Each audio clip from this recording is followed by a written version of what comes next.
Muy buenas tardes, mi nombre es Abraham Uriostegui y les doy la más cordial bienvenida a una emisión más de su programa Impulsando el Derecho, en esta tarde de miércoles 14 de octubre, en donde vamos a tener como invitados al doctor Adar Moreno Valdés con la sección Conviviendo con el mundo del comercio exterior y fiscal, y donde abordaremos el tema antidumping en México y su importancia. Recuerden que pueden enviarnos sus dudas, sugerencias y comentarios vía WhatsApp al 55 81 88 37 57. Y bien, ahora vamos al otro lado del estudio con el maestro Arturo, que tiene más información de lo que tendremos en el programa de hoy. Adelante, Arturo. Buenas tardes a nuestro auditorio, les saluda Arturo Uriostegui. Gracias por acompañarnos en esta transmisión a través de la plataforma Uvavisión. También tendremos la sección Derecho por Ambiente con el abogado Juan Jesús Godínez, donde tendremos como invitados especiales a la maestra Alma Rosa Frías Enríquez y al maestro Moisés Israel Flores Pacheco. Abordaremos el tema derechos de los animales, panorama y actualidad. Además, en la sección Defensa Jurídica platicaremos con el abogado Edgar Martínez Cruz sobre los alcances y efectos de la inmatriculación de bienes inmuebles. Bueno, pues no olviden seguirnos en nuestras redes sociales.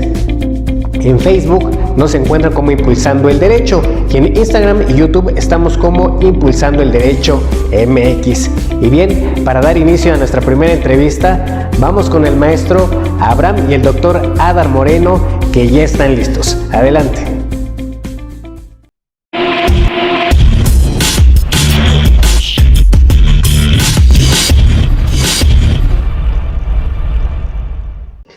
Bien, pues estamos en la sección Conviviendo con el mundo del comercio exterior y fiscal con el doctor Adar Moreno Valdés, y el día de hoy vamos a abordar un tema de suma importancia, que es el antidumping en México y su importancia. Y bueno, para abordar este tema y para iniciar esta agradable charla, le doy más cordial bienvenida al doctor Adar Moreno. Doctor, ¿cómo está? Buenas tardes. Pues es un placer volver a estar con ustedes, estimado maestro Arturo y Abraham, por supuesto a los dos, les agradezco. Pues muy agradable de estar nuevamente con todos sus radioescuchas en un programa más de Impulsando el Derecho. Bien, doctor, pues usted como siempre nos trae temas muy interesantes, y el que vamos a platicarle de hoy, pues considero que sí es importante que nuestro doctor vaya conociendo un poquito más del tema que vamos a platicar. ¿Y qué le parece si para irnos adentrando al tema nos puede decir qué es el antidumping? Las medidas antidumping son medidas que se adoptan en contra de una de las llamadas prácticas desleales de comercio internacional. Ajá. Una práctica desleal de comercio internacional que es de las más usadas a nivel mundial es el llamado dumping. Así es. ¿Sí? Y entonces el sistema antidumping lo que trata es de contrarrestar, minimizar y en su caso paliar que los países sigan incurriendo en este tipo de prácticas desleales de comercio internacional. En términos muy generales podríamos decir que el dumping como concepto se trata de la introducción de una mercancía a un precio inferior al valor normal de dicha mercancía, comparando el precio en el país de origen de la mercancía en relación con el precio de exportación. Entonces, cuando existe, por ejemplo, una comparación de precios entre un producto, digamos que es producido en Estados Unidos, vamos a poner el ejemplo de una llanta que es producida en Estados Unidos, y que en Estados Unidos esa llanta se produce y se comercializa en $10, por decir un ejemplo. Sí. Y esa misma llanta posteriormente es exportada a México a un precio, digamos, de $5, ¿sí? Okay. Tiene un precio de exportación de $5. Entonces, cuando existe una comparación de precios entre el precio en el mercado de país de origen, que en este caso es Estados Unidos, que es por el monto de $10, en relación con México, que se está exportando a un precio de $5, observamos claramente que existe una discriminación de precios, porque el precio de exportación es muy inferior al precio del mercado de país de origen, que es de $10. A eso se le llama discriminación de precios, digamos, en el contexto, digamos, técnico de la materia, pero también le llaman dumping. digamos, cotidianamente hablando. Sí, que digamos aquí entonces hay un desplazamiento en este caso de ese producto que viene del exterior a los productos nacionales, ¿no? Lo que pasa es que el dumping anteriormente, digamos, sí, en un principio muchos, digamos, especialistas de la materia lo asociaban con el factor de desplazar productos nacionales. En la actualidad no es tanto así. ¿Por qué razón no es tanto así? Porque primero esta práctica desleal la cometen las empresas. Son las que llevan a cabo este tipo de prácticas desleales de comercio internacional. Pero ¿por qué lo haría una empresa? Pudiera ser un elemento que, digamos, en un principio, tal vez, digamos, o al final de cuentas de este camino, lo que buscaría una empresa extranjera a lo mejor es desplazar tal vez competidores en nuestro país. Claro. Pero eso nos llevaría a otro terreno, como es el terreno de la anticompetitividad. Claro. Entonces aquí estamos hablando simplemente de una práctica desleal de comercio internacional. Hoy en día también, por ejemplo, se llegan a cometer esta práctica antidumping. Vamos a poner un ejemplo que suele hacer hoy en día las empresas. Digamos que una empresa X en China fabrica, no lo sé, 3 millones de computadoras, digamos de un nuevo modelo, de una computadora. Resulta que por X razón, ese modelo de computadora a lo mejor no se vendió tanto o se vendió poco. Claro. Quedó grandes, digamos, stocks o inventarios de esa computadora en China. ¿Qué es lo que va a hacer, por ejemplo, la empresa que elaboró esa computadora? Lo que va a hacer, entonces, es cómo encuentro la forma de quitarme todo este volumen de inventarios de esa computadora que no se vendió. Claro. Entonces, una forma que hacen es, por ejemplo, utilizar el dumping. Y entonces, una computadora que a lo mejor en precio normal estarían dando en $100, a lo mejor dicen, bueno, vamos a mandarla a diversos países, grandes stocks o inventarios de esta computadora, para que en los países, digamos, a donde las mandemos, se vendan rápido y nos podamos deshacer de estos inventarios aquí en China. Claro. Y entonces mandan, por ejemplo, por decir algo, grandes montos o grandes cantidades de esa computadora, por ejemplo, a México. Y para deshacerse rápido de esas computadoras, ¿qué es lo que dicen? Bueno, si la dábamos en un precio de $100, la vamos a exportar a lo mejor a México a un precio de $80 o de $70. Entonces el dumping puede obedecer no únicamente, y eso es bien importante tenerlo en cuenta, a que muchos consideran que específicamente lo que se busca es acaparar un mercado. No necesariamente sería la palabra. Por eso puse este ejemplo. A lo mejor lo que se busca es deshacerse de stocks, digamos, o de inventario. Claro, de cierta mercancía en donde dicen, bueno, aquí ya no importa que tenga una gran ganancia, sino simplemente esa mercancía que tengo, pues de nada me sirve que la tenga almacenada y de alguna manera pues, obtener algún ingreso por la venta, aunque sea a un costo menor, ¿no? Aunque sea un costo menor, porque además, digamos, si la empresa china, siguiendo el ejemplo de esa misma computadora, si la empresa china ya quiere sacar otro modelo, claro, no puede sacarlo porque sus almacenes están llenos del anterior modelo. Entonces, se trata aquí también de una cuestión de pesos y centavos, porque aquí costaría mucho almacenar esa mercancía. Exacto. Y sacar nuevos modelos. Entonces, digamos que esta cuestión, por ejemplo, de esta práctica desleal de comercio internacional puede obedecer también a cuestiones de deshacerse de inventarios. Puede ser también, otro ejemplo a nivel internacional, que sabemos todos, por ejemplo, que hay productos de moda, digamos, en ciertas épocas del año. Si, por ejemplo, en cierta época del año se sacó una prenda, digamos, que se esperaba que fuera a ser un boom en cierta época de un año, y si no se vendió la prenda, entonces, ¿qué pasa en ese caso? Lo que pueden hacer las empresas es, ¿sabes qué? Mándalas a otros países, dalas más baratas y vámonos, hay que deshacernos de lo que no se vendió. Claro. Entonces, este tipo de práctica desleal puede obedecer a un factor también, digamos, de que no hubo suficientes ventas, que se quieren deshacer de inventarios las empresas, claro, pero también existe la posibilidad que usted comentaba, sí puede ser de buscar el acaparamiento. Sin embargo, hay que distinguir una cosa. Cuando, digamos, una cosa es incurrir en la práctica desleal de comercio internacional, que es, digamos, incurrir en esa práctica, que es mandar una mercancía a un precio inferior para vender mercancías. Claro. Y otra, cuando, por ejemplo, tu intención ya es desplazar a un agente económico en un mercado, porque entonces eso te puede llevar a una figura diferente que se llama una práctica antimonopólica. Claro. Entonces hay que hacer nada más esa. Sí, esa y qué bueno que lo precisa, doctor, ¿para qué? Para que no exista esa confusión. Y como bien lo dice, quizá a veces pensamos que el hecho de que llegue gran mercancía de otro país y a un precio más accesible, no quiere decir entonces también que implique que sea una mercancía deficiente, de mala calidad. No simplemente, como lo acaba de comentar en el ejemplo, pues es para poner en circulación esa mercancía, porque quizá viene otra nueva, que quizá están invirtiendo mucho en ese almacenaje de la mercancía y dices, mejor la vendo a un precio más económico y que de alguna manera pues puedan dar paso a nuevas mercancías. Es correcto, de hecho eso es muy común. Por ejemplo, no solamente hablamos de computadoras, hablamos de muchas cosas, pueden ser diferentes productos químicos, productos textiles, claro, plásticos, juguetes, no lo sé, es una gran gama de productos lo que puede dar. Lo que sí es importante tener en cuenta es que al final de cuentas esta práctica desleal lo que sí perjudica es a la producción nacional, por ejemplo, del país que está recibiendo mercancía en condiciones de prácticas desleales. ¿Por qué?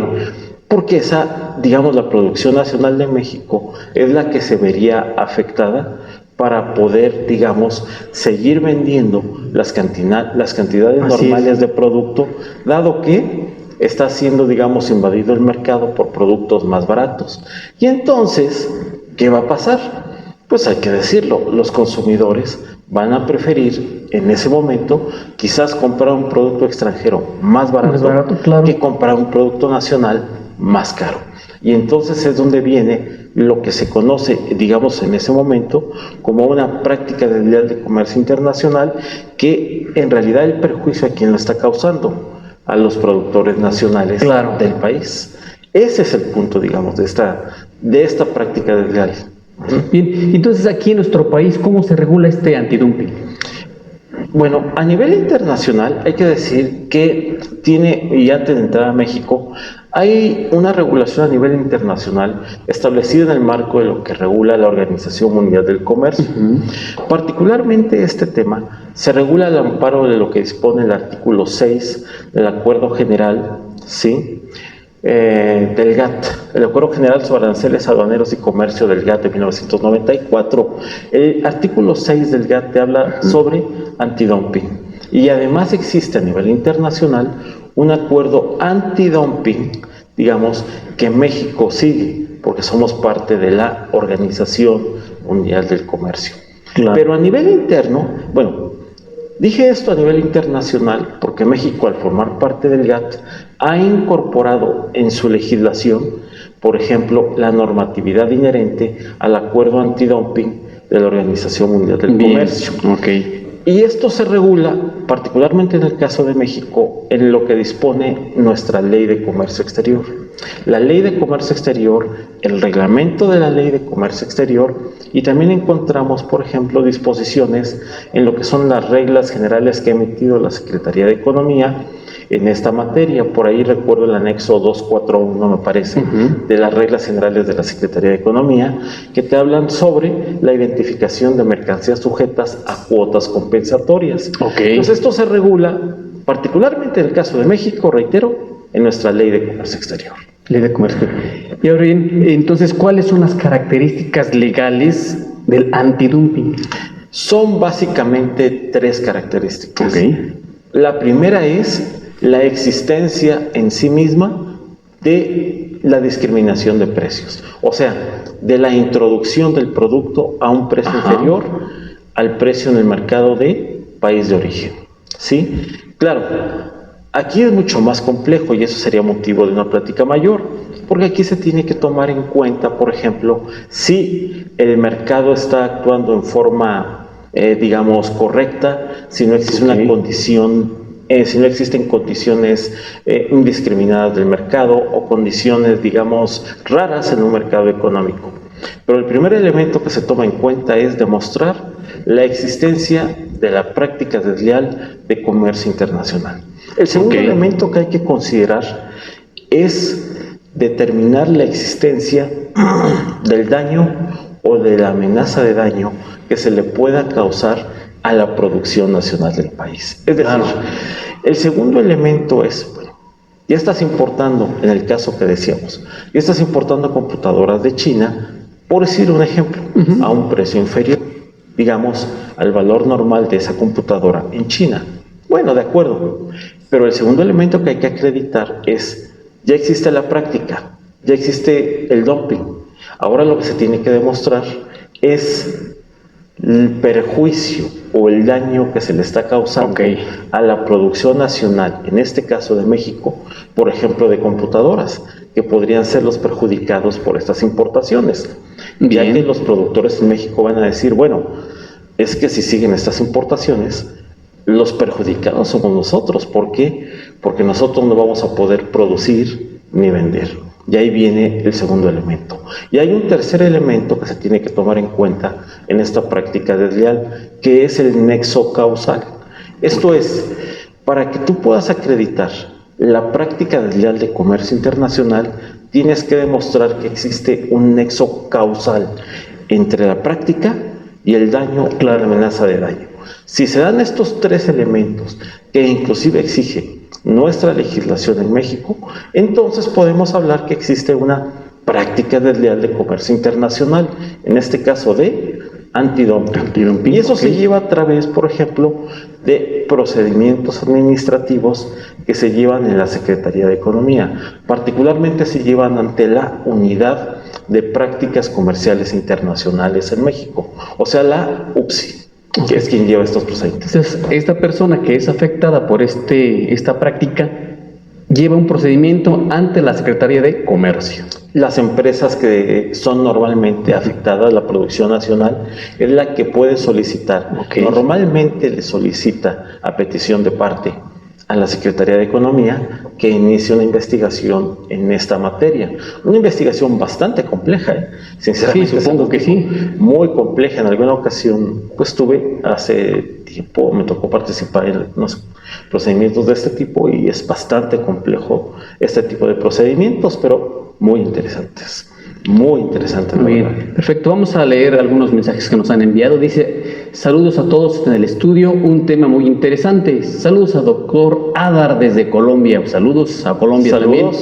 Dice, soy José Hernández. Felicidades al ponente, excelente explicación. Muchas gracias a José Hernández por estar al pendiente de nuestro programa. Dice, me encanta su programa, nunca me lo pierdo. Soy Mari Carmen. Mari Carmen, muchas gracias y qué bueno que te gusta la sección con el doctor Adar Moreno Valdés. Exactamente. Bien, doctor, retomando aquí el punto, entonces, ya nos puso algunos ejemplos de este antidumping, pero ¿qué tipo de casos se han visto aquí en nuestro país?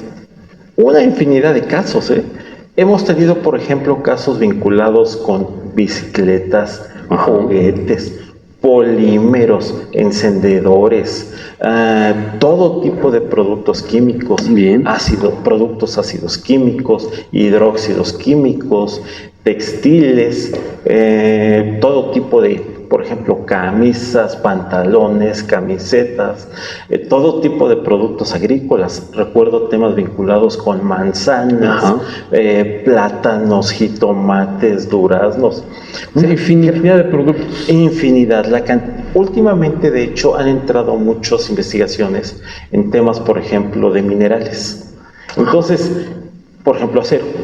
Entonces, realmente, sí es un tema que ha afectado, digamos, y la importancia radica en que es una práctica que aparentemente se ha querido eliminar y erradicar al paso de los años.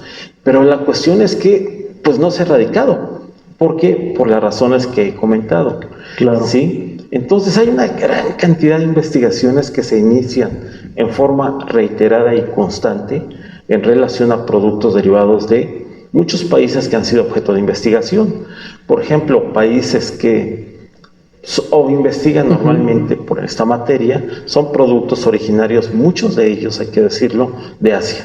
Hay investigaciones sobre todo que inician a países asiáticos, como China, China, la India, digamos, repúblicas, digamos, asiáticas de la ex Unión Soviética, ¿sí? Okay. Entonces sobre ellos se van muchas investigaciones, pero también hay que decir que ha habido investigaciones, por ejemplo, ocasionalmente ha pasado inclusive en contra de los Estados Unidos y de algunos países sudamericanos. Entonces, sí es un tema muy interesante porque realmente hay muchas investigaciones en esta materia y realmente es un tema, por ejemplo, sumamente importante porque la afectación que se le hace a la producción nacional de nuestro país es muy fuerte o en algunas ocasiones llega a ser de muchos millones de dólares. Ese es el tema, claro, en este tipo de investigaciones. Y por ejemplo, entonces ya al finalizar, cuando se inicia la investigación y se acredita precisamente este dumping que está realizando la empresa, ¿de qué manera se le sanciona? ¿Cómo se le sanciona? Porque supongo quizá porque está causando un perjuicio a la economía o al empresario nacional. Al productor nacional, sí. Lo que se hace en México, bueno, y además a nivel internacional, son dos tipos de medidas las que se imponen. Uno, se resuelve al final imponer o no cuotas compensatorias, lo que se le llama en el argot internacional derechos compensatorios. Cuando se impone una cuota compensatoria, en el caso del dumping, es, digamos, como su mismo nombre lo indica, una cuota que trata de compensar la discriminación de precios entre el producto cuando entra a un precio inferior al valor normal en relación con el valor normal. Entonces la cuota compensatoria que se impone en México es, digamos, por el margen de discriminación de precios que se está imponiendo. Pero también hay que decirlo, puede imponerse un margen de cuota compensatoria menor al margen de discriminación. Sí, nuestra legislación lo posibilita, siempre y cuando sea suficientemente fuerte la medida como para desincentivar la importación de ese producto en condiciones de prácticas desleales de comercio internacional. Sí, porque si no, pues prácticamente dice, no me afecto a esa cuota compensatoria, pues sigo yo de alguna manera manejando el mismo precio, ¿no? Ajá, pero realmente es fuerte. Las cuotas compensatorias en algunos casos han sido muy fuertes, de forma tal que a veces, pues sí, les duelen bastante, digamos, a las empresas importadoras la aplicación de cuotas. ¿Por qué? Porque te pueden poner márgenes de cuotas compensatorias que pueden ir desde un 5 hasta un 25 o 30%, digamos, sobre el precio del producto. Entonces es bastante doloroso. Sí, y eso es lo que resuelve la Secretaría de Economía al final de un procedimiento. Si determina, te impone la cuota compensatoria. Y entonces es bastante doloroso, repito, para los importadores, porque van a tener que desembolsar muy buena lana por las importaciones que quieran seguir haciendo de productos de países y productos en que incurran en esas prácticas desleales de comercio internacional. Es un tema muy interesante, en mi opinión. Y ahora entonces, este aspecto que estamos platicando, lo que es el antidumping, o sea, ¿qué efectos tiene en la economía de nuestro país? Digamos que lo que se busca es lo que comentabas unos momentos, desincentivar que se sigan realizando importaciones en condiciones de prácticas desleales de comercio internacional. ¿Con qué propósito? Que se salvaguarde el interés de la producción nacional del país. Ese, digamos, que es el interés final. O dicho en otras palabras, que la industria nacional de nuestro país, por ejemplo, en este caso de México, no sea afectada por la introducción de productos en condiciones de prácticas desleales. Alguien podría decir, bueno, ¿y a nosotros en qué nos afecta, digamos, que afecten o no a las empresas? Muchísimo, porque no hablamos nada más de la empresa. Si a largo plazo, no se lucha contra esta práctica desleal que puede pasar, pues entonces sí es el efecto que usted comentaba, que a lo mejor las empresas nacionales empiezan a ser desplazadas por los productos extranjeros y entonces empieza a haber el cierre de empresas y la consecuencia puede ser, por ejemplo, muy mala para nuestro país, dado que si cierran empresas, pues entonces se acaban las fuentes de trabajo para las gentes que trabajan en esos sectores. Ese es el tema del por qué se busca, digamos, proteger este tipo de cuestiones, este tipo de prácticas. Ahora, no quiero omitir señalar, porque me parece que es importante destacarlo, que digamos que la intención y los objetivos de esta figura, de esta práctica desleal, a mí me parece bastante adecuada, porque se trata de evitar que se incidan o incurran en prácticas desleales de comercio internacional. Claro. Pero sí es importante destacar que en ocasiones pareciera que hay países que utilizan esta figura como un mecanismo de proteccionismo interno para evitar que entren también productos de otros países. ¿Sí? Y en ese sentido, pues hay que decirlo y hay que decirlo claro, hay países que utilizan, repito, esto para proteger sus intereses, en ocasiones en forma, me parece, injustificada. ¿Sí? Claro. Supuestamente para proteger intereses de empresas.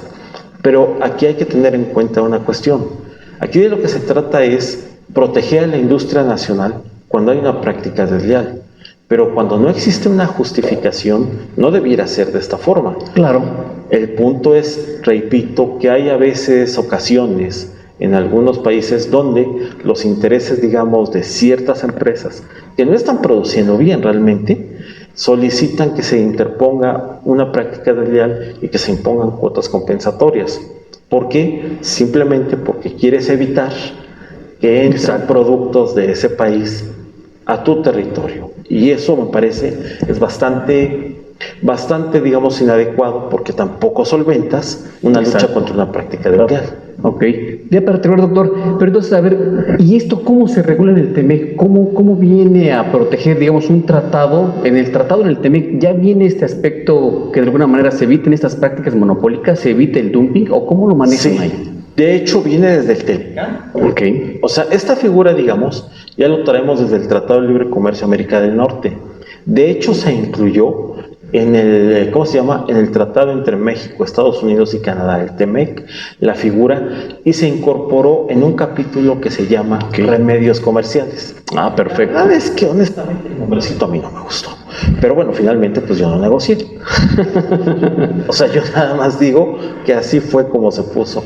Se le denominó como remedios comerciales. Y dentro del capítulo de remedios comerciales del TEMEC se regula esta figura, por ejemplo, del dumping y de las subvenciones. Perfecto. A final de cuentas, lo que se busca es que no haya prácticas desleales en América del Norte o entre los países que forman parte del tratado en el TEMEC. Pero bueno, es una cuestión que no se puede evitar.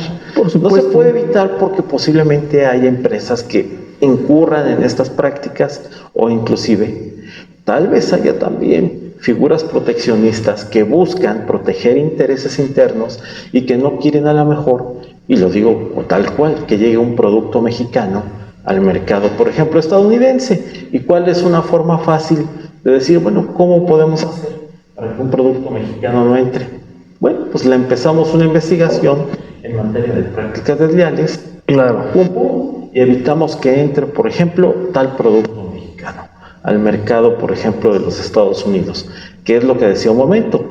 A veces se puede utilizar como una figura de carácter proteccionista y ese es el riesgo, digamos, de esta figura. Digamos que me parece que tiene la parte positiva de que busca mejorar el comercio entre los países. Sí, claro. Ese es el punto, en forma leal. Sí, ya a veces se abusa, ¿no? Ese es el problema, que a veces no se usa en forma leal. Sí, esta figura. Perfecto, doctor.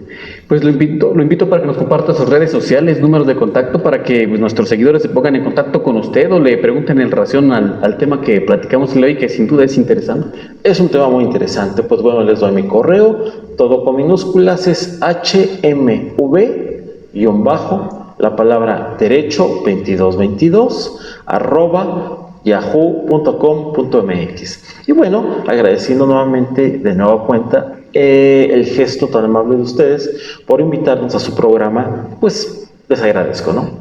Al contrario, doctor, los agradecidos somos nosotros que nos acompañe en esta sección Conviviendo del Mundo del Comercio Exterior y Fiscal. Bien, pues esta fue esta sección con el doctor Adar Moreno Valdés. Vamos a ir un pequeño corte de nuestros patrocinadores y en un momento más regresamos.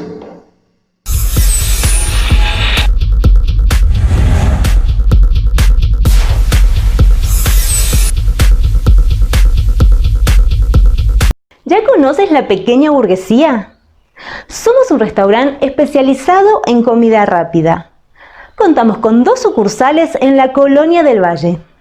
Estamos en Pedro Romero de Terreros, 615, y en San Francisco, número 35. ¿Por qué pequeña burguesía? Porque vamos dirigidos a una clase social que siempre aspira a más. Disponemos de servicio takeaway, un concepto que se ha convertido en tendencia en los últimos años. Contamos con muchas promociones porque cuidamos tu economía. Haz tu pedido por WhatsApp al 55 13 32 04 47 o al 55 18 90 19 68. Síguenos en redes sociales, estamos tanto en Facebook como en Instagram. Y recuerda, no dejes para mañana lo que puedes comer hoy. Bien, ya estamos de regreso en Impulsando el Derecho. Recuerden enviarnos sus dudas, comentarios y sugerencias vía WhatsApp al 55 81 88 37 57. Y estamos en la sección Derecho por Ambiente con Juan Jesús Godínez, a quien le doy la más cordial bienvenida. Jesús, ¿cómo estás? Buenas tardes. Buenas tardes, Abraham. Aquí andamos. Pues el día de hoy me complace presentar a 2 grandes juristas reconocidos a nivel nacional e internacional. Yo sé que no requieren presentación, pero estamos siguiendo el protocolo. Nos acompaña en primer lugar la abogada Alma Rosa Frías Enríquez y el maestro Moisés Israel Flores Pacheco. Ambos son egresados de la maestría en Derecho por la División de Estudios de Posgrado de la Facultad de Derecho de la UNAM. Primero me evocaré un poco a una breve síntesis curricular de Alma. Ella es especialista en bioética, ha tenido un paso importante por el Instituto de Investigaciones Jurídicas de la UNAM y actualmente es abogada en la Suprema Corte de Justicia de la Nación. Por su parte, el abogado Moisés Flores Pacheco es filósofo también de carrera, egresado de la maestría, tiene un máster en la Universidad de Castilla-La Mancha en Derecho Constitucional, tiene un paso importante en el INE y trascendental en la CNDH. Sin duda el tópico de hoy, Abraham, lo vamos a poder desmenuzar muy bien.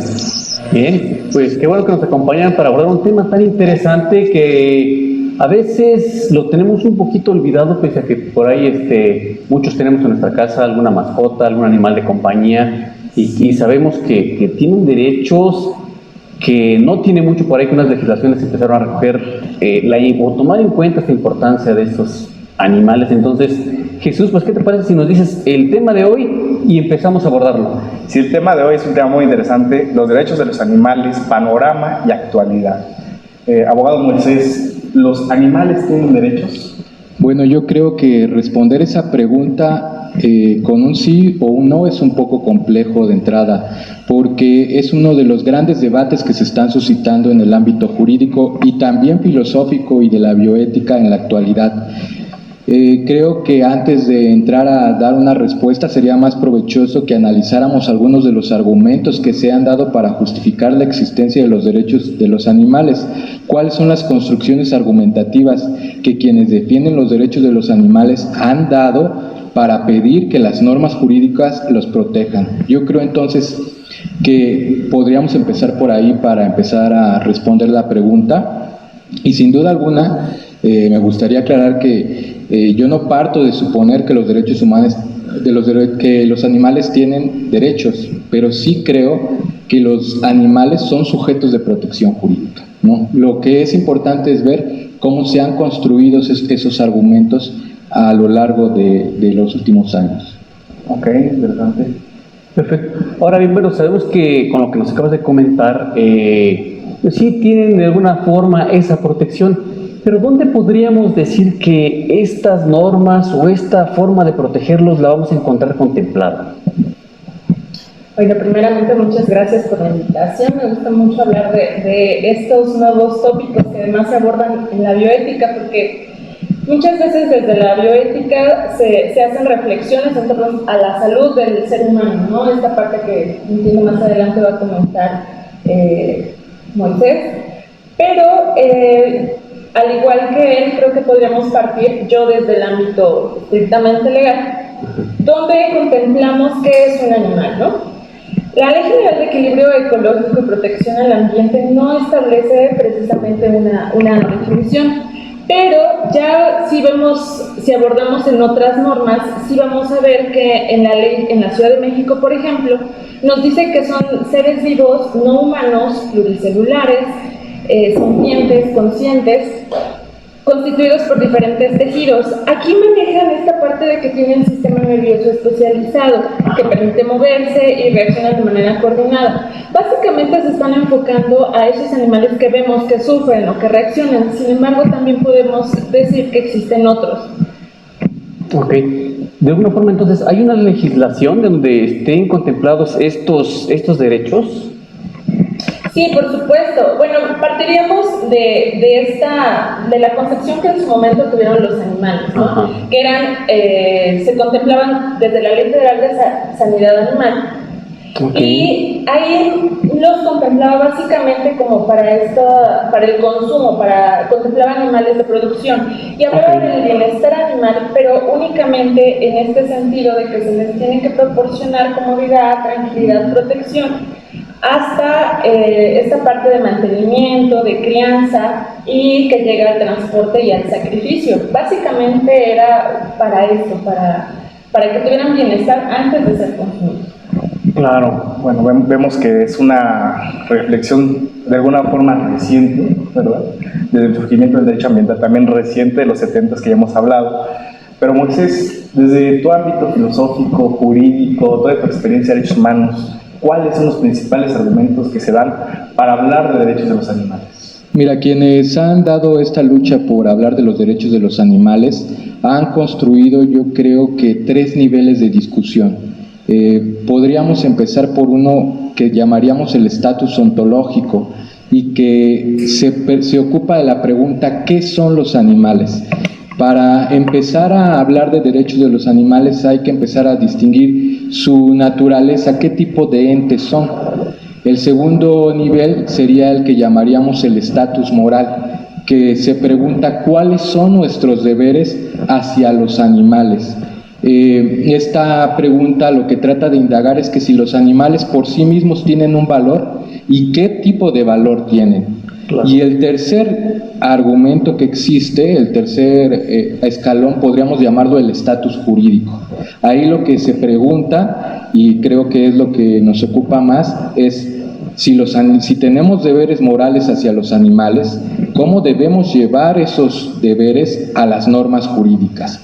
¿Cómo se deben de reflejar? Esos son los 3 niveles de discusión que se han dado a lo largo de los últimos años y que aún siguen el debate explorándose.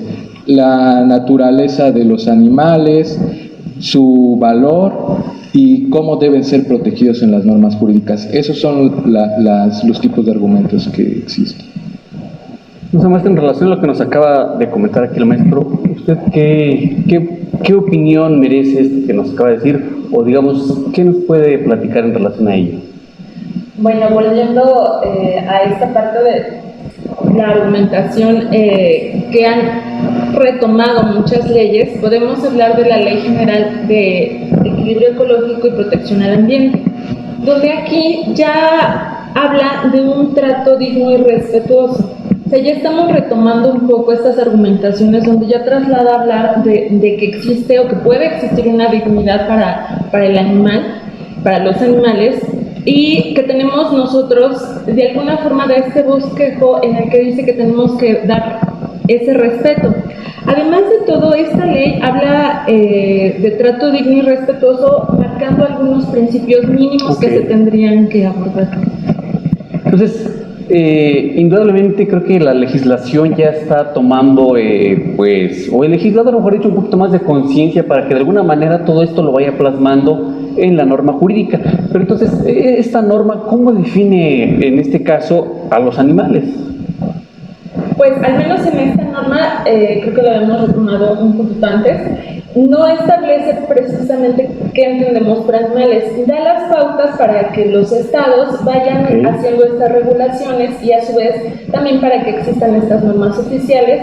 Y en este sentido es que al menos en la Ciudad de México sí se contempla, se toman unas características importantes, creo que si se pone en consideración de los profesionales en esta materia de biología, no están del todo de acuerdo, yo lo he comentado, pero al menos toman en cuenta que esta parte de esta argumentación desde las reflexiones filosóficas animal no humano, esa ya es una característica que es pluricelular, pero sobre todo lo que a mí me llama la atención y creo que aquí se ha hecho mucho hincapié en el resto de las normas es cuando hablamos de que son sintientes y conscientes, que es ahí donde ya se empieza a retomar estas reflexiones sobre el papel de los animales y nuestra interacción con ellos.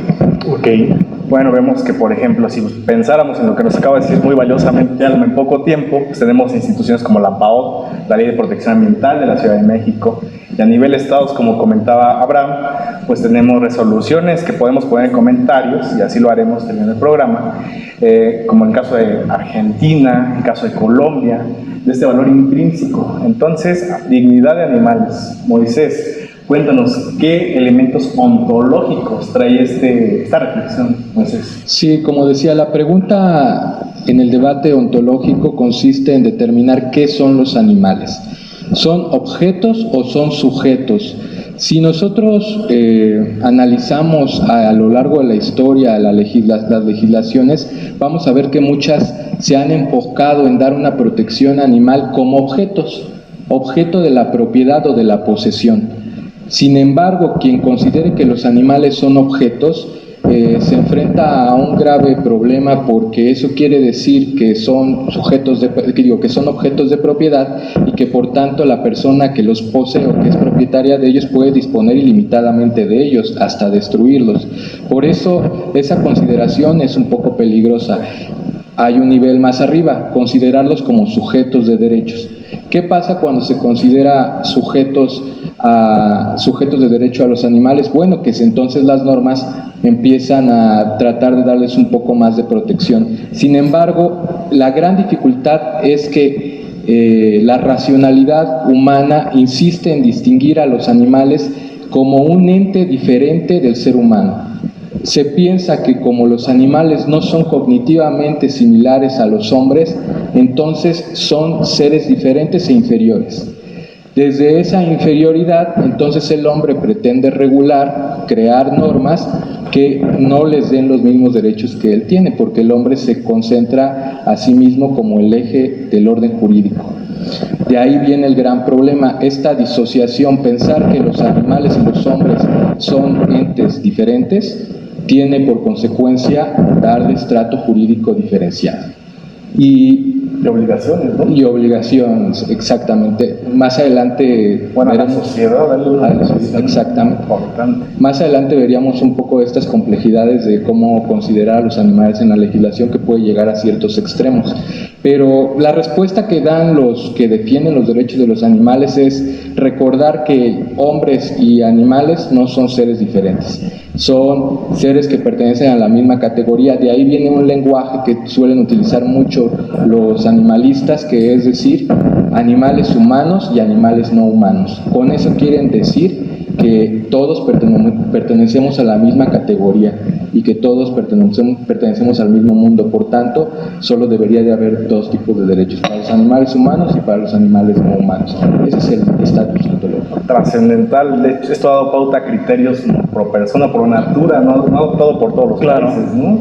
Sí, además es muy importante lo que acaba de comentar, porque si todos pensáramos, tomáramos en cuenta este aspecto, pues no hubiera ese maltrato animal que sabemos que en muchas ocasiones se ha dado, y el marcar esa diferencia en donde el ser humano es superior a los animales, pues obviamente trae como consecuencias ese maltrato animal, que haya deficiencias también en esa regulación, que no contamos en todas las entidades federativas con una legislación especializada precisamente en regular este aspecto. Creo que sí es importante que la gente haga conciencia y que tome en cuenta lo que nos acabas de comentar, porque sí estamos en un plano en donde obviamente, si bien es cierto, nosotros tenemos esa capacidad de raciocinio, pues con esa misma capacidad, pues obviamente hay que legislar en favor de los animales. Y obviamente también darnos cuenta que tenemos nosotros también derechos, pero también esas obligaciones para con ellos, ¿no? Vamos, un apunte nada más. Nos decía algunos juristas importantes en la materia que darle, por ejemplo, este trato a los animales cambia el eje epistemológico del derecho al 100%. Claro. Generaría obligaciones, inclusive si fueran propiedad, es una obligación. Y eso del maltrato, pues, con un lenguaje sencillo podemos denunciarlo. Sí podemos abrir una investigación al respecto y se le da seguimiento. Ahora es virtual, tenemos muchos medios para hacerlo. Sí, y afortunadamente, bueno, como bien lo acabas de comentar, ya existe esta legislación. Ahora bien, quisiera que nos explicaras si se ha regulado este estatus de la moral, ¿sí? En relación a lo que estamos platicando. Sabemos que quizá no tenemos en todas las entidades federativas alguna legislación, pero sí tenemos algunos criterios, algunos estados que ya han legislado en este aspecto, pero sí que nos platicas un poquito en qué consiste este estatus de la moral. El estatus de la moral. Más bien, yo creo que podríamos estar retomando esta parte, estas reflexiones del estatus de los animales. Sí vemos un poco el lenguaje que utilizan las reflexiones filosóficas, ¿no? Cuando hablamos de dignidad, cuando hablamos de respeto, cuando hablamos del hecho de que nosotros nos tenemos que conducir con este respeto, pero además eso nos genera obligaciones. O sea, estamos pasando de una reflexión filosófica de la parte moral a la parte, estamos haciendo esa transición, ¿no? A la parte jurídica. Se han retomado todo esto, incluso en exposición de motivos, por ejemplo, en la Ciudad de México, se ha hablado algo que a mí me llamó mucho la atención y que creo que puede dar un poco cuenta de cómo se ha estado haciendo esta transición, es que se considera que la crueldad animal y la violencia en general en la sociedad trasciende a la parte de la convivencia social.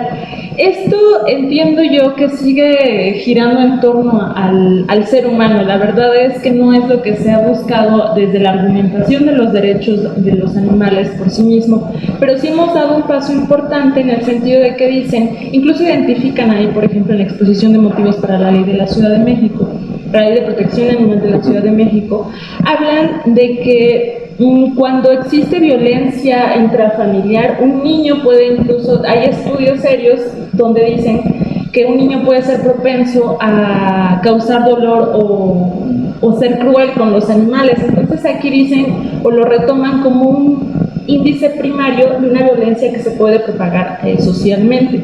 Vaya, esto no es lo que se analiza o lo que se argumenta cuando hablamos precisamente de derechos de los animales, pero sí de alguna forma da este primer paso.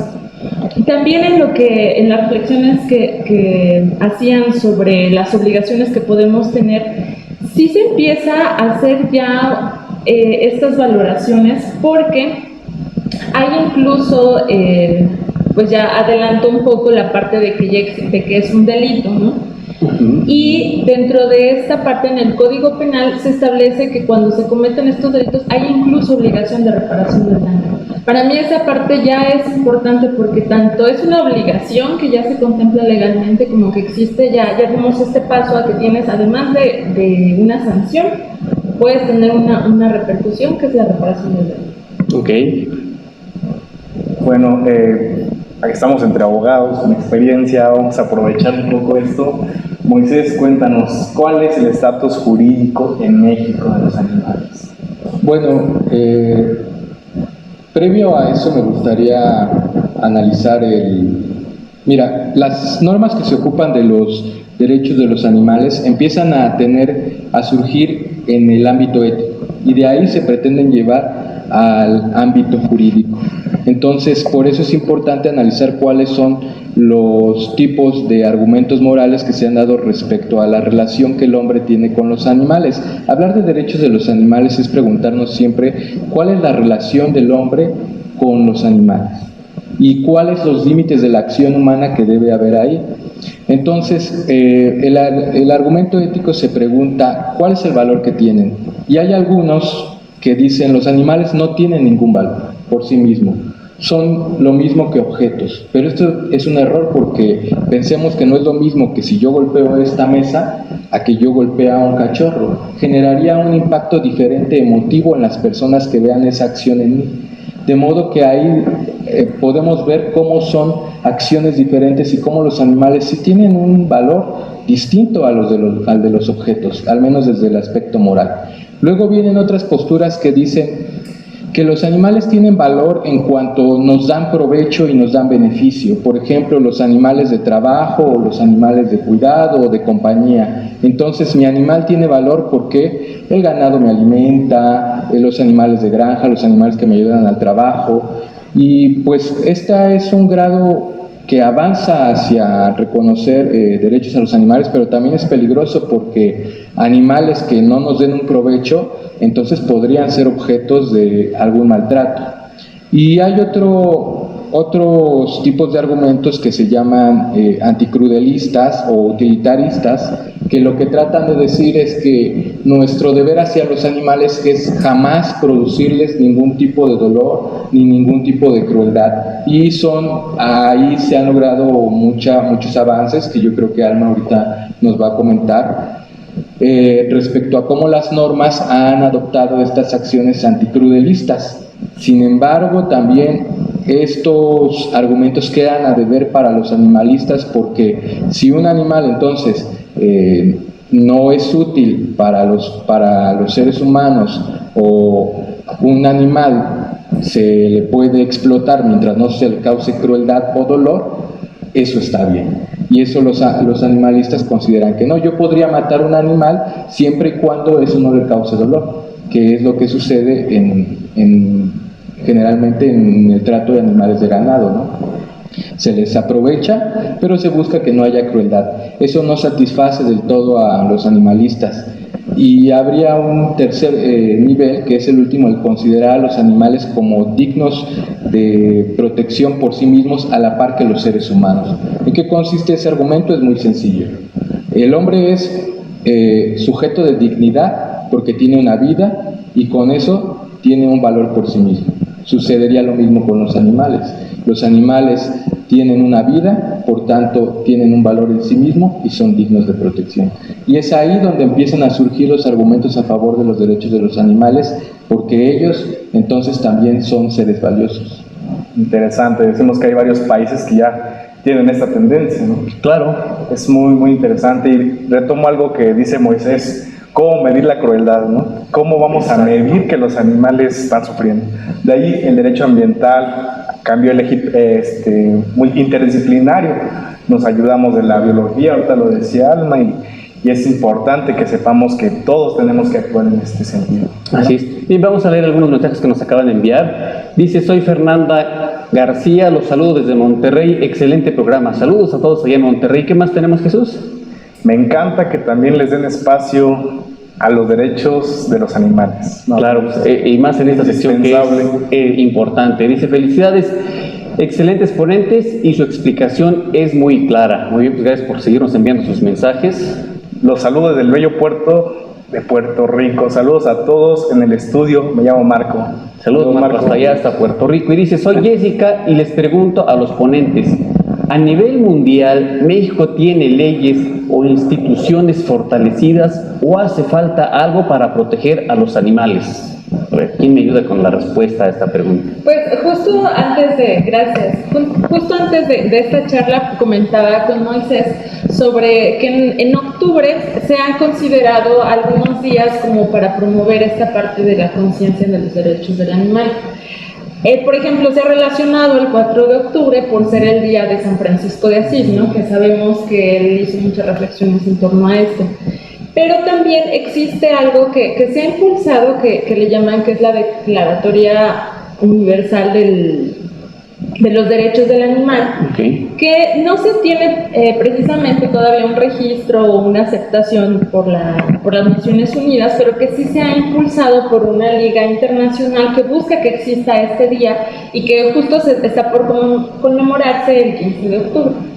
Y pues esta declaración universal, ahí empieza a darse unos principios. Lo que pretenden es esto, ¿no? Que así como sucedió con la Declaración Universal de los Derechos del Hombre, empieza a generarse estas reflexiones que parten, por supuesto, de los argumentos morales, de una reflexión filosófica, pero que empieza a permear. También en las autoridades, al menos en México, retoman esta declaración que insisto, no es algo todavía aceptado por Naciones Unidas, pero que sí sirve para la Liga Internacional de Protección Animal. Entonces, aquí en nuestro país, digamos, ¿qué normas o qué normatividad tenemos para proteger estos animales? Y sin esta normatividad, obviamente, ahí se establecen derechos. Pues más que derechos empieza, bueno, la Ley General de Protección Ambiental, de Equilibrio Ecológico y Protección Ambiental, ya habla de unos principios que se tienen que tomar en cuenta. Habla de 5 principios básicos que yo los empiezo a relacionar con las obligaciones que incluso se tienen con otras personas, ¿no? Que habla de proveer alimentación, que se vigile, que estén saludables, que tengan un espacio adecuado para desarrollarse, para crecer, incluso habla también de la atención médica, en este caso médico-veterinaria, y evitar en toda forma el sufrimiento. También habla de preservar o dejar que los animales tengan como su comportamiento natural, ¿no? Y yo creo que aquí nos evoca mucho esta parte de cuando existen personas que empiezan a humanizar a los animales, ¿no? Que vemos que ya hay perritos con zapatos y vestidos y les hacen fiestas de cumpleaños y demás. Hay personas que llegan a considerar eso como un maltrato. Ok, sí, pues obviamente aquí, pues toda la naturaleza de los animales, pues no es el estar vestiditos, es usar los zapatitos y creo que sí, es importante lo que acabas de comentar. También sí que bueno que hace rato nos comentabas, el legislador en su exposición de motivos está tomando en cuenta todos estos aspectos de los animales.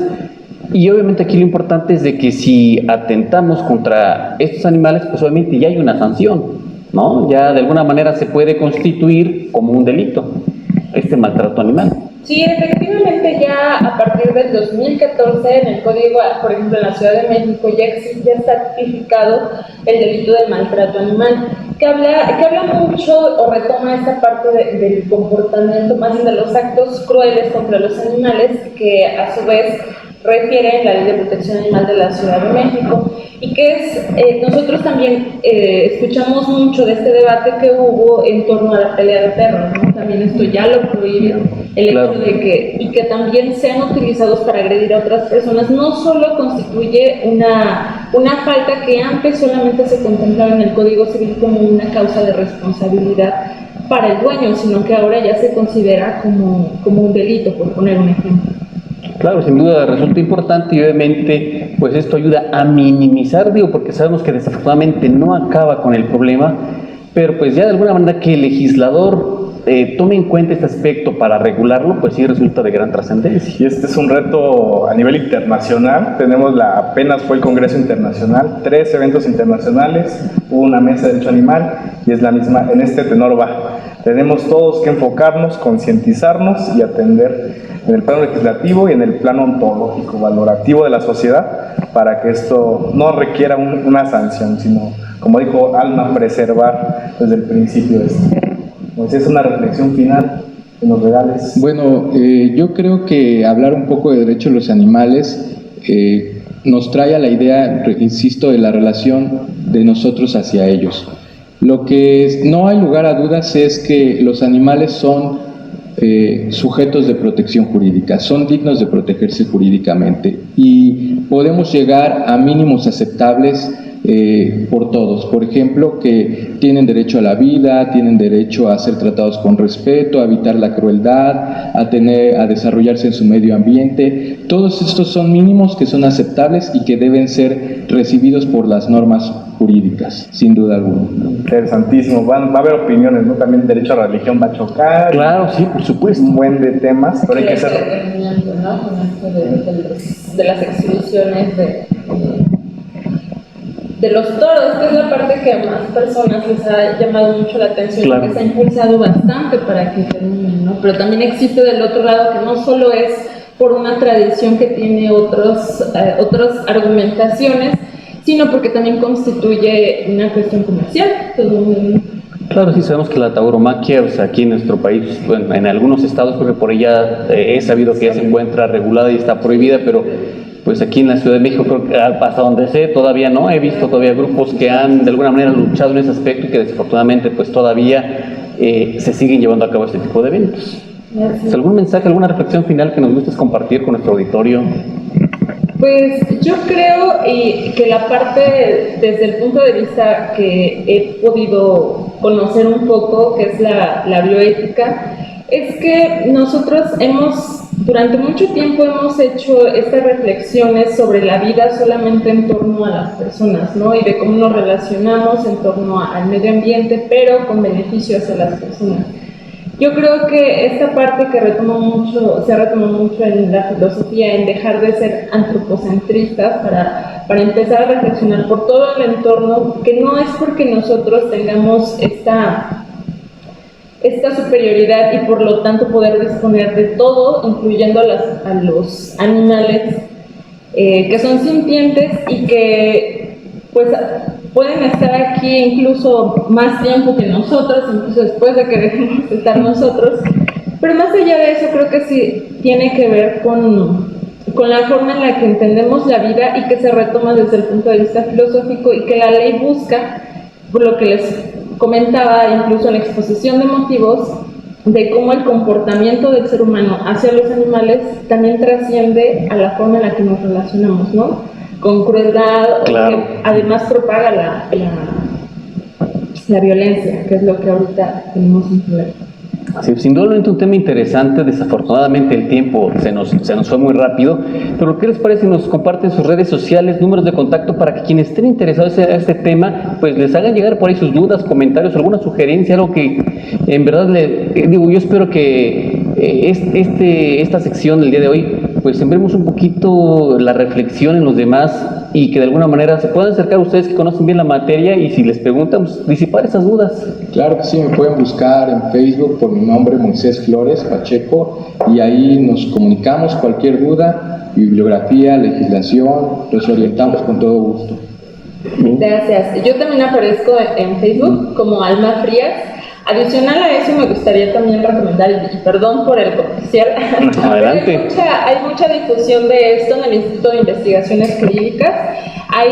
Cada año hay una edición del Diplomado Bioética, Salud y Derecho, y hay un apartado, un módulo en especial con grandes expertos sobre la materia que hablan de estas reflexiones y que han ayudado también a impulsar como este conocimiento, sobre todo desde la parte jurídica y interdisciplinaria, que es la parte importante. Excelente. Jesús, se nos acabó el tiempo. Muchas gracias por su participación. Compártenos redes sociales, números de contacto para que me sigan. Me encuentran con mi nombre, Juan Jesús Godínez González. Yo les agradezco además ser grandes juristas, los tres grandes amigos. Gracias. Entonces aquí estamos a sus órdenes y por redes podemos continuar el debate. Muchas gracias. Bien, pues vamos a todo el estudio con el maestro Arturo para continuar con nuestras siguientes entrevistas. Adelante.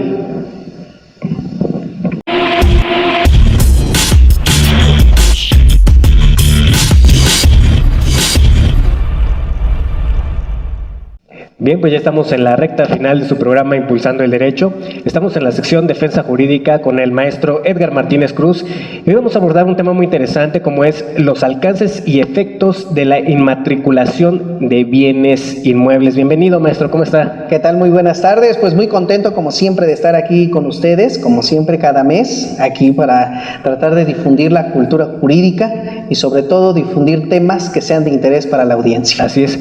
Si ustedes quieren ver este programa y todos los anteriores, los invito para que nos sigan en nuestra cuenta de Facebook. Estamos como Impulsando el Derecho.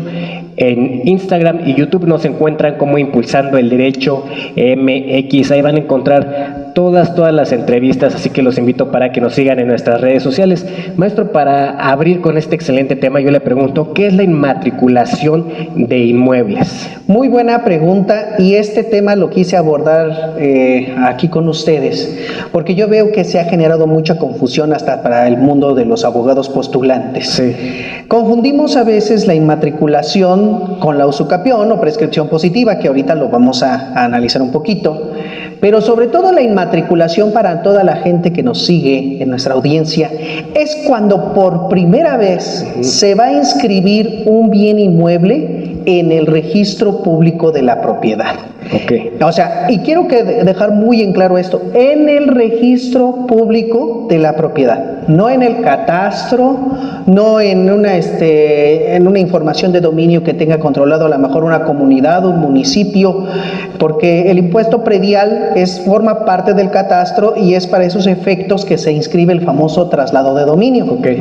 Pero aquí estamos hablando cuando un inmueble carece de una inscripción en el registro público de la propiedad. Lo que se busca es que un inmueble que carezca de una inscripción en el registro público de la propiedad, por primera vez se inscriba. Esto, haciendo una paradoja con la vida real, es como si por primera vez se registrara una persona. Bien. Así, para el registro público, ese antecedente registral que se va a generar es como si fuera el acta de nacimiento. Eso es lo que genera la inmatriculación. Por primera vez, el inmueble va a ser inscrito en el registro público de la propiedad. Sí, eso que quede claro. Para quien tenga alguna otra duda, yo les sugiero para que sigan al maestro Edgar Martínez Cruz en sus redes sociales, para que les disipe esas dudas y ustedes queden completamente claros en la idea. Ahora, maestro, ¿cuántas clases de inmatriculación existen?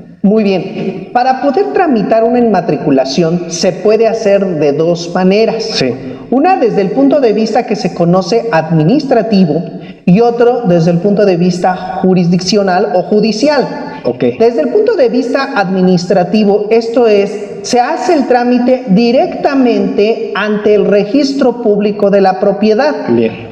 Cumpliendo una serie de requisitos que nos pide el registro, tenemos que cumplir con ellos y una vez que los satisfagamos, el propio director del registro público emite una resolución donde determina si ese inmueble es inscribible o no es inscribible. Bien.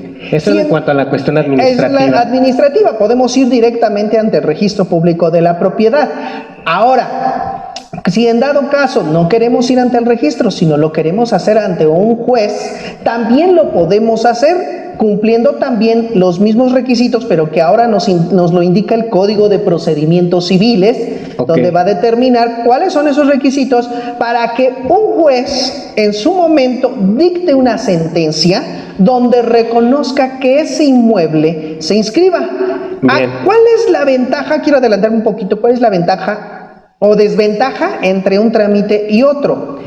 La ventaja hacerlo de forma administrativa es que lo hacemos ante la autoridad o la institución correspondiente, el registro público de la propiedad. Y entonces, pues vamos a tener esa situación de que lo hacemos ante esta misma institución y no vamos a tener que andar, digamos, satisfaciendo requisitos extras, ¿no? Esa es una. Pero la cuestión es que también puede ser debatible porque es una cuestión administrativa y si en dado caso llegara un tercero a querer debatir esa inmatriculación que se llevó a cabo, lo puede hacer vía jurisdiccional y también lo puede debatir.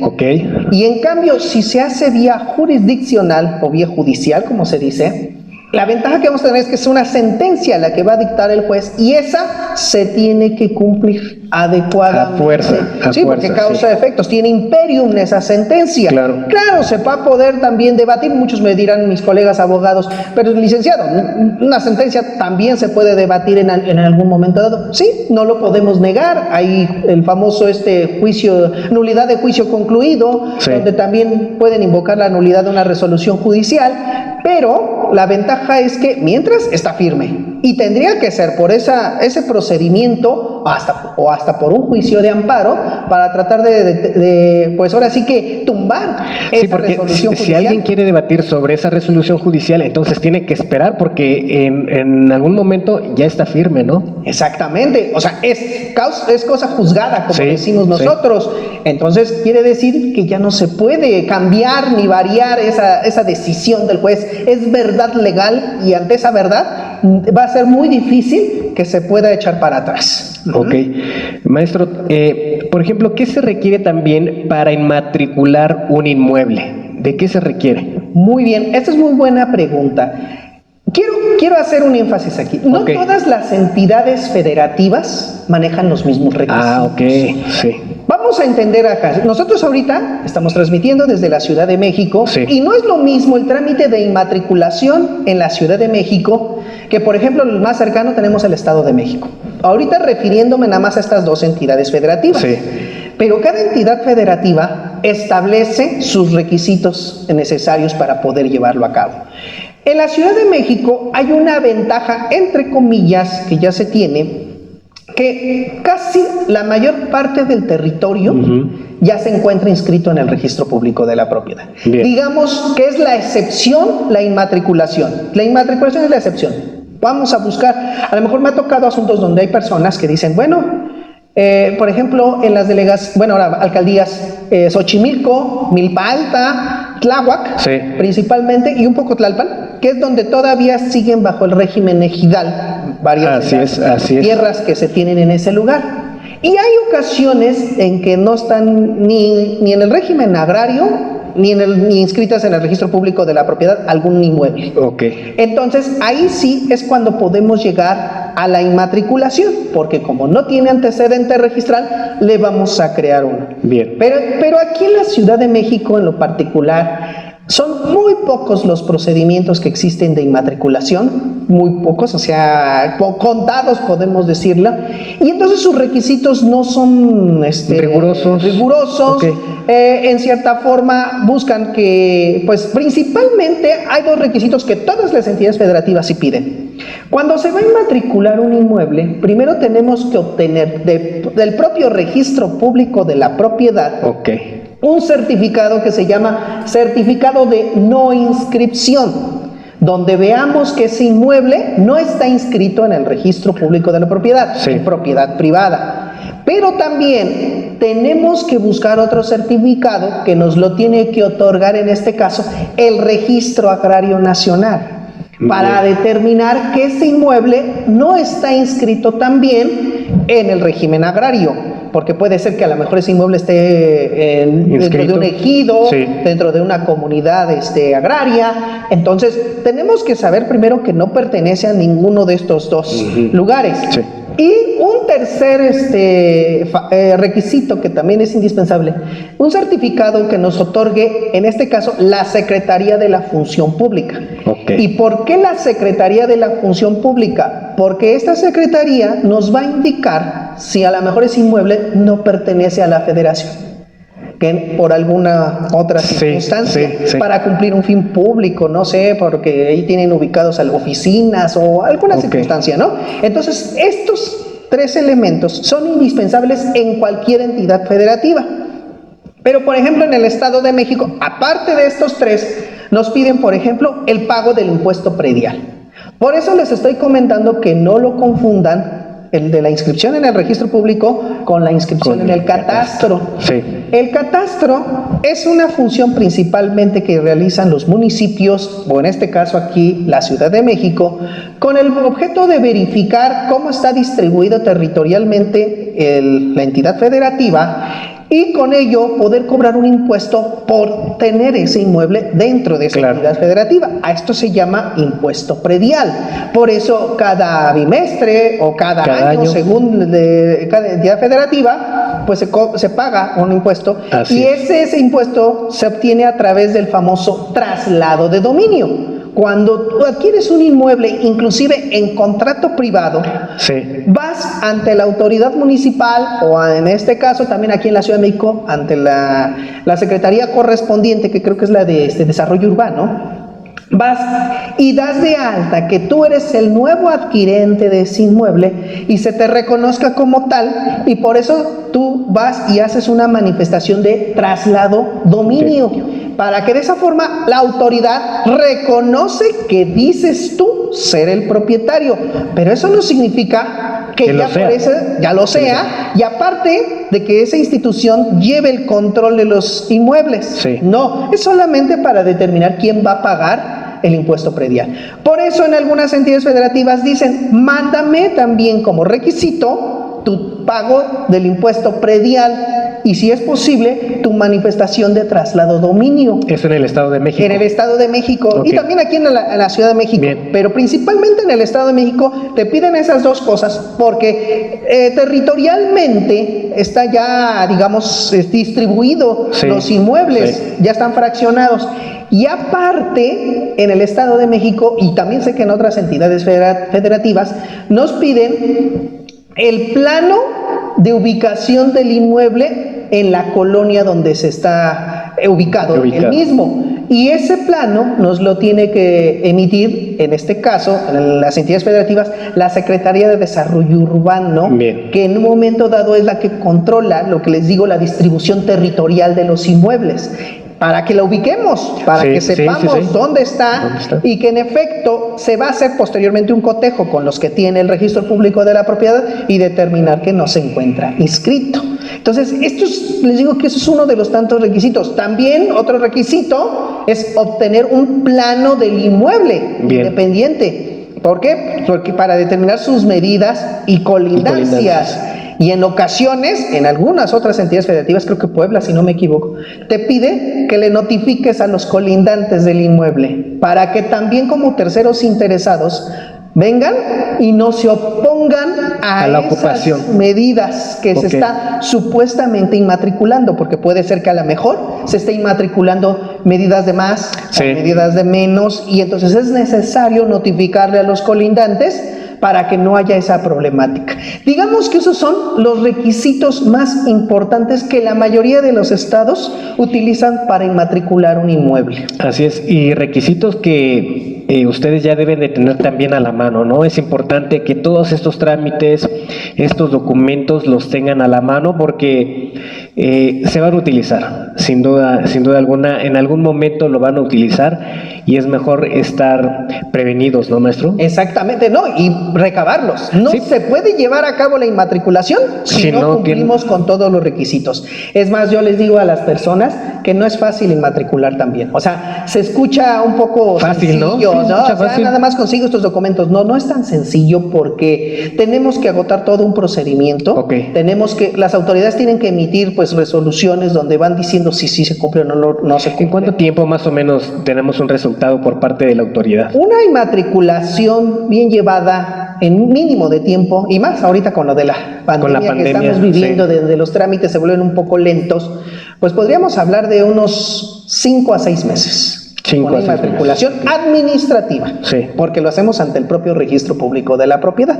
¿Y usted puede llevar esos asuntos? Exactamente. Esos casos, en este caso, también uno como abogado, y que la verdad, pues somos las personas idóneas, pero sobre todo los que nos dediquemos a materia inmobiliaria, porque hay muchos abogados que podrán ser expertos fiscalistas, penalistas, laboralistas y cualquier otro tipo de índole, pero para poder llevar a cabo este asunto es muy importante que seamos abogados conocedores de la materia inmobiliaria o de la materia civil, porque pues tenemos que conocer de este tipo de procedimientos. Me ha tocado ver colegas que hasta me piden asesoría porque a veces confunden, y ahorita vamos a entrar un poquito a eso, como les digo, la información de dominio con la usucapión y la inmatriculación, que son conceptos totalmente diversos. Ok, bien. Bueno, maestro, también hay una pregunta interesante, nos mandaron aquí, dice, ¿con una inmatriculación se adquiere la propiedad? Muy buena pregunta, y yo les digo en principio que no. La inmatriculación no te va a dar tanto la propiedad. Lo que te va a reconocer es la posesión. Es más, qué bueno que tocó esa pregunta porque era una de los efectos que yo quería dar a conocer respecto de la inmatriculación.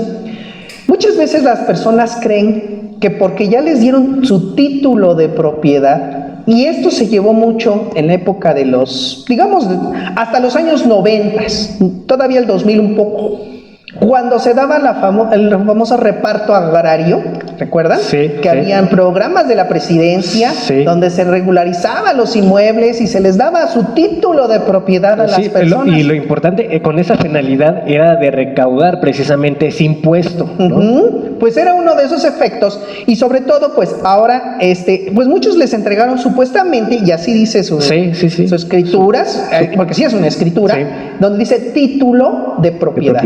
Pero en la realidad no es un título de propiedad. ¿Qué es, maestro? Entonces, hemos vivido engañados. En cierta manera, si ustedes les pido a todas las personas, de verdad, todo el auditorio, revisen su escritura, los que tengan ese concepto, y dicen, vean, título de propiedad. Si bien es cierto, así se denomina la carátula, porque es la carátula, pero si analizas y revisas el contenido, en ningún momento te dice que tú adquieres la propiedad, sino te está diciendo que se inmatricula ese inmueble a solicitud de la persona fulana de tal. O sea, solamente lo posees. Exacto, lo que te está reconociendo es la posesión, porque ahí va otro trámite. Más no eres dueño, ¿no? Eres poseedor. Eres poseedor. Y te reconocen esa posesión con la calidad de dueño, no de propietario. Que son conceptos diversos. La calidad de propietario es cuando ya se te reconoce hasta por el registro público de la propiedad y es oponible frente a todo mundo. Se da a conocer frente a todo mundo. Pero en ese momento lo único que te reconocen es la calidad de dueño porque tú así lo veniste a decir, que tú lo adquiriste por un acto de dominio. Entonces, revisen sus escrituras, los que hayan tenido esa circunstancia, y así van a encontrar que nada más viene y se inmatricula ese inmueble a petición de fulano de tal. Entonces, ¿qué es lo que hace falta, maestro? ¿Cuál es el siguiente paso para que se me reconozca? Perfecto, ese es a lo que iba. En efecto, ahí se tiene que hacer otro procedimiento. Inclusive, ahorita lo pueden hacer hasta los herederos, ¿eh? Si ya falleció el titular del que aparece en esa escritura donde diga inmatriculación, tiene que hacer un procedimiento que se llama de jurisdicción voluntaria, en el caso de la Ciudad de México. En el Estado de México se llama procedimiento judicial no contencioso, en el sentido de que se debe buscar la consumación de la usucapión por ese trámite de inmatriculación. ¿Esto qué quiere decir? Que ya te emitieron tu escritura en tal fecha. ¿Cuál era lo que seguía? Esperar 5 años para cumplir los requisitos de la usucapión, y una vez que ya pasaban los 5 años, tramitabas ante un juez la jurisdicción voluntaria encaminada a que se te reconociera, ahora sí, la propiedad por haber consumado el término para la usucapión o para la prescripción positiva, como se llama aquí en la Ciudad de México. Esto es, como por primera vez se inscribió en el registro público de la propiedad, tú eres el que primero está reconocido como titular registral, pero solamente por la posesión. No te está dando la propiedad. La propiedad no. Te está reconociendo la posesión. Entonces, ¿tú qué tienes que hacer? Y dejar pasar los 5 años que marca el código, y una vez que ya pasan esos 5 años, ahora tramitas esa jurisdicción. No es demanda. No. Es una jurisdicción voluntaria, porque tú eres el que estás inscrito. Porque en las demandas de usucapión se demanda al titular registral que sea diferente al que está tratando en cierta manera de adquirir la propiedad. Pero en este caso, pues no vas a demandar a nadie, sino le vas a decir al juez, como a mí se me reconoció como poseedor a título de propietario, porque exhibí un acto de dominio, entonces, por tal motivo, ya cumplí la temporalidad que marca la ley, 5 años, y además me ostenté pública, pacífica y continua. Como tal, entonces se me reconoce la posición y el juez emite una sentencia donde te reconoce la propiedad por consumación del término para la usucapión o prescripción positiva. ¿Y por qué digo que si el titular que aparecía como el que inmatriculó ya falleció? Eso sí, se tiene que iniciar el juicio sucesorio para que se nombre el heredero que le corresponda, y ese heredero puede acumular el tiempo que ya tenía el anterior, el anterior que aparece inscrito en el registro, y hacer la consumación de la prescripción, y puede llevarlo a cabo por el efecto del famoso tracto. ¿Qué quiere decir el tracto? La secuencia que hay entre el anterior y el nuevo adquirente. Entonces aquí, como sucesor, por eso lo pueden hacer de esa manera. Entonces, esto es muy importante que lo tengan en claro, porque me ha tocado ver también que cuántas personas quieren vender los inmuebles y dicen, yo tengo mi escritura. Sin ser propietarios. Aquí tengo mi escritura, me ha tocado ver que bien conmigo dice, licenciado, fui con un notario porque le quería vender a mi compadre o a fulanito de tal el inmueble, y me dice el notario que no puedo vender. Y entonces, ¿de qué sirve mi escritura? Si aquí dice que yo soy el dueño. revisándola, le digo, no, es que en efecto tú nunca fuiste dueño, fuiste el que adquirió la posesión y se inmatriculó la posesión, pero no puedes vender la posesión. Claro. Si tú quieres vender la propiedad, ¿qué tienes que hacer? Adquirirla como tal. Y es esto. El problema es que nunca les dijeron, nunca les informaron a las personas. Y por eso hay esos padecimientos todavía y hay esos problemas. Sí. Dicen que no adquirieron adecuadamente, pero fue por esa circunstancia de que no les explicaron el procedimiento posterior que se tenía que hacer, o no les explicaron cuál era el efecto de la inmatriculación. En términos generales, como resumen, ¿cuál es el efecto de la inmatriculación? Inscribir ese inmueble y por lo mucho al que lo inscribió, reconocerlo como poseedor del inmueble y ya posteriormente adquiere la propiedad. Entonces, para que de esa manera lo tengan en claro todas las personas. Así es, imagino que hay muchas personas que no lo sabían esta parte, ¿no? Entonces, acérquense con el maestro Edgar Martínez y verán que van a tener resultados. Si tienen un asunto, algo ahí atorado, algún asunto pendiente, algún trámite pendiente, acérquense al maestro Edgar Martínez Cruz. También, maestro, bueno, sin duda, me imagino que tiene muchos asuntos de este tipo, ¿no? Pues efectivamente, yo lo que veo es, más lo que tenemos, le voy a ser franco, es asesoría sobre este tipo de cosas. Sí. Porque cuando llegan conmigo o llegan al despacho con nosotros, llegan con esa problemática, no pueden vender. Principalmente donde yo me percato es cuando no pueden vender. No pueden vender porque ahorita pues más por esta circunstancia que estamos viviendo, mucha gente está tratando de vender sus inmuebles con el objeto de obtener algún recurso porque ya perdieron el trabajo por muchas cuestiones de esta índole.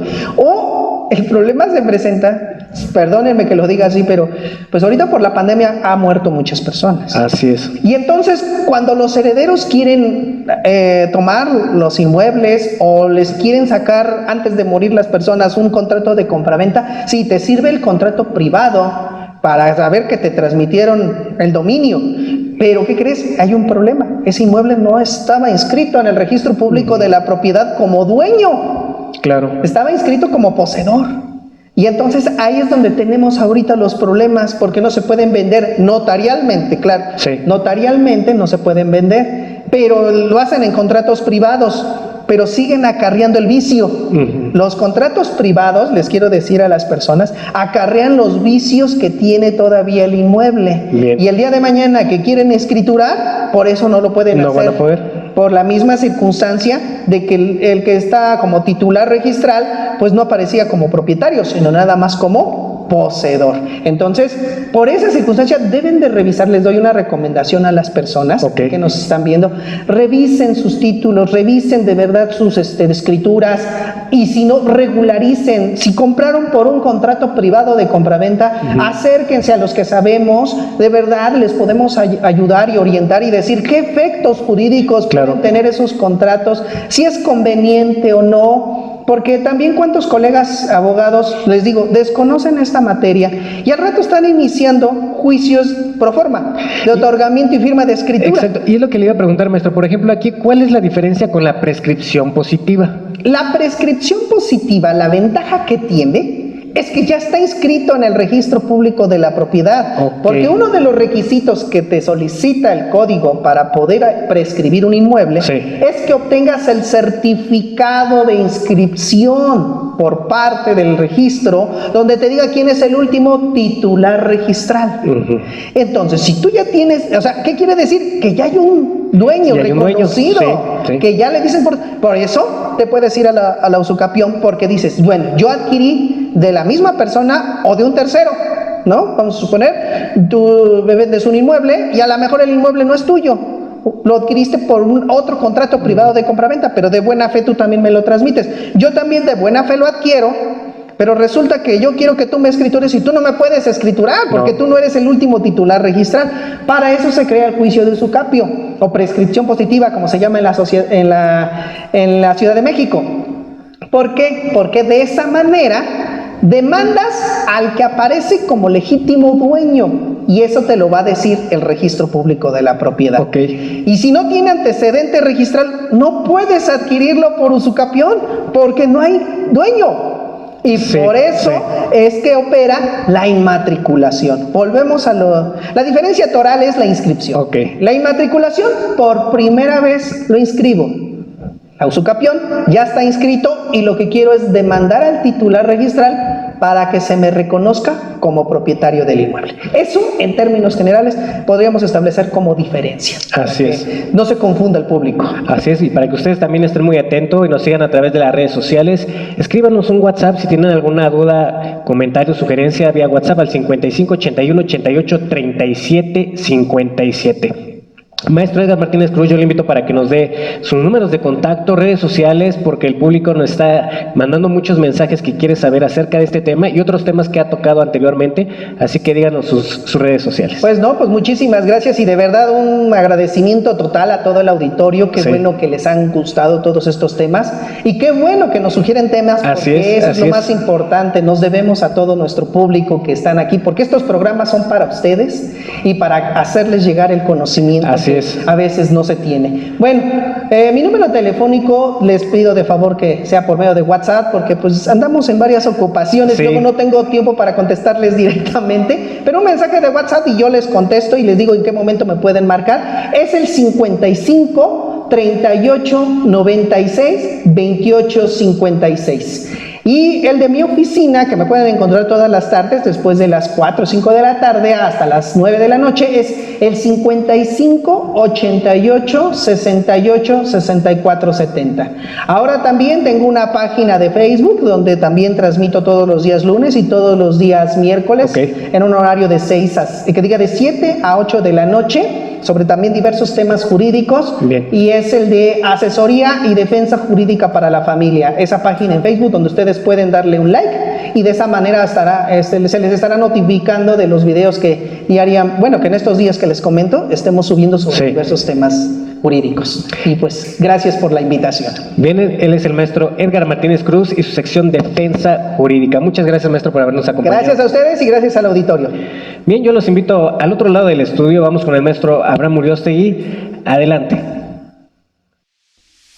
Bien, Arturo, gracias. Bueno, llegamos hasta el final de su programa Impulsando el Derecho. Yo me despido de ustedes. Mi nombre es Abraham Uriostegui. Recuerden que nos vemos el miércoles, todos los miércoles a partir de la 1 de la tarde. Me despido de todos ustedes. Gracias por habernos acompañado y yo los mando al otro lado del estudio con Arturo para cerrar este programa con la sección Aquí en la Corte. Adelante. Muchas gracias, Abraham. Bueno, pues vamos a platicarles hoy les quiero hablar sobre la Suprema Corte de Justicia de la Nación, la cual, conforme se fue democratizando el país, la reforma de 1994 promovida por el expresidente Zedillo redefinió las atribuciones de la Suprema Corte para convertirla en un auténtico tribunal constitucional. Se redujo la cantidad de ministros a 11 con un nuevo método de designación y un periodo fijo de 15 años de servicio. En el 2000 finalmente ocurrió la alternancia en el poder en México.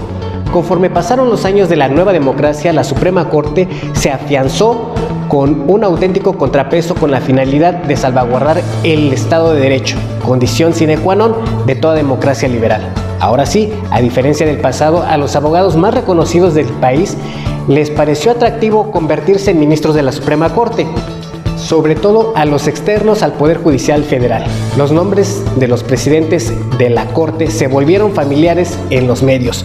También algunos de los ministros por sus polémicas y algunas veces brillantes ponencias para resolver conflictos muy interesantes desde el punto de vista jurídico y político. Entonces llegó López Obrador, llega a la presidencia, un candidato presidencial que había calificado a los ministros como maiciados y alcahuetes de la mafia del poder, que nunca habían resuelto nada a favor del pueblo. El presidente no veía al máximo tribunal de justicia como un contrapeso, sino como una amenaza a su proyecto de concentración del poder. Hoy, la Corte tiene de 17 acciones y controversias constitucionales pendientes de resolver sobre leyes promulgadas por el gobierno de López Obrador. Su papel será fundamental para definir la legalidad de las reformas de la llamada Cuarta Transformación. Esta fue la sección Aquí en la Corte. Soy Arturo Uriostegui y los invito para que me sigan en Twitter. Me encuentran como @ArturUriostegui, @ArturUriostegui, así que me pueden seguir en Twitter. Yo los invito también para que sigan toda la programación de la plataforma Ubavisión. En YouTube nos encuentran como Uvavisión, en Twitter @Uvavisión, @Uvavisión. Así que ya lo saben, sigan esta excelente plataforma. Recuerda que en Uvavisión reinventamos la comunicación. Yo me despido, mi nombre es Arturo Uriostegui y nos vemos la próxima en Impulsando el Derecho a través de la plataforma Uvavisión. Hasta la próxima.